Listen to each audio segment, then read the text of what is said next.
శుక్లాంబరధరం విష్ణుం శశివర్ణం చతుర్భుజం ప్రసన్నవదనం ధ్యాయే సర్వవిఘ్నోపశాంతయే. శ్రీమాత్రే నమః. శ్రీ మాతాపితృభ్యాం నమః. శ్రీ గురుభ్యో నమః. శ్రీ పరాభవనామ సంవత్సర ఉగాది శుభాకాంక్షలు. ఈ పరాభవనామ సంవత్సరంలో నవనాయకులు, వారి ఆధిపత్యాలు, వారు ఇచ్చు శుభ అశుభ మిశ్రమ ఫలితాలు ఎలా ఉంటాయి అనేది మనం ఈ వీడియోలో తెలుసుకోబోతున్నాము.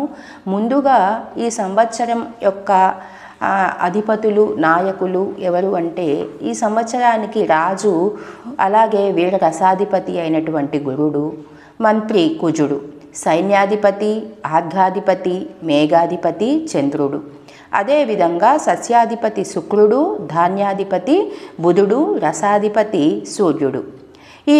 ఈ నవనాయకులలో 7 ఆధిపత్యములు శుభులకు, 2 ఆధిపత్యములు పాపులకు వచ్చుట వలన దేశంలోనూ రాష్ట్రంలోనూ పరిపాలన ప్రజానురంజకముగా సాగుతుంది. అదేవిధంగా అన్ని రంగాల్లో కూడా అభివృద్ధి పనులు కొనసాగుతాయి. సంక్షేమ పథకాలు సక్రమంగా అమలు చేయబడతాయి.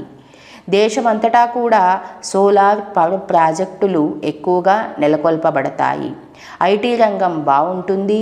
రియల్ ఎస్టేట్, భవన నిర్మాణం మంచి అభివృద్ధి సాధిస్తుంది. ప్రపంచమంతటా కూడా ఆర్థిక మాధ్యం ఉన్నప్పటికీ కూడా మన దేశంలో అంతగా కనిపించదు. రైల్వేలు మరింత అభివృద్ధిని సాధించును. రాష్ట్ర రాజధాని నిర్మాణము ముందుకు సాగుతుంది. ఈ సంవత్సరం 4 కుంచాల వర్షం. దేశంలోనూ రాష్ట్రంలోనూ మంచి వర్షాలు కురిసేటటువంటి అవకాశం ఉంది. నైరుతి, ఈశాన్య ఋతుపవనాలు సకాలంలో ప్రవేశిస్తాయి. రాజకీయ సంబంధ అధికార మార్పులు దేశంలోనూ రాష్ట్రంలో కూడా చోటు చేసుకునేటటువంటి అవకాశం ఉన్నది. మన సరిహద్దు దేశంలో యుద్ధ వాతావరణం ఉంటుంది. మరొక్కసారి శత్రువులను చిత్తు చేయుటలో మన సైన్యము సఫలీకృతము అవుతుంది. అదేవిధంగా వర్షాల కారణంగా కొండ చర్యలు విరిగిపడి రహదారులు మూతపడేటటువంటి అవకాశం కనిపిస్తుంది. ఈ సంవత్సరం పిడుగులు అధికంగా పడతాయి. గాలితో కూడిన వర్షాలు, ఎరుపు నేలలు, నల్లరేగడి నేలలు కూడా బాగా ఫలిస్తాయి. అదేవిధంగా మంచి ధరలు కలిగి ఉండటం చేత రైతాంగం సంతోషపడతారు. కొబ్బరి పంట బాగుంటుంది. అదేవిధంగా రైసు మిల్లుదారులకు కూడా అన్ని విధంగా కలిసి వచ్చేటటువంటి కాలము. ఈ సంవత్సరం 16 వీసములకు 12 వీసముల పంట లభిస్తుంది. అదేవిధంగా ఎగుమతుల రంగం కూడా అభివృద్ధి సాధిస్తుంది.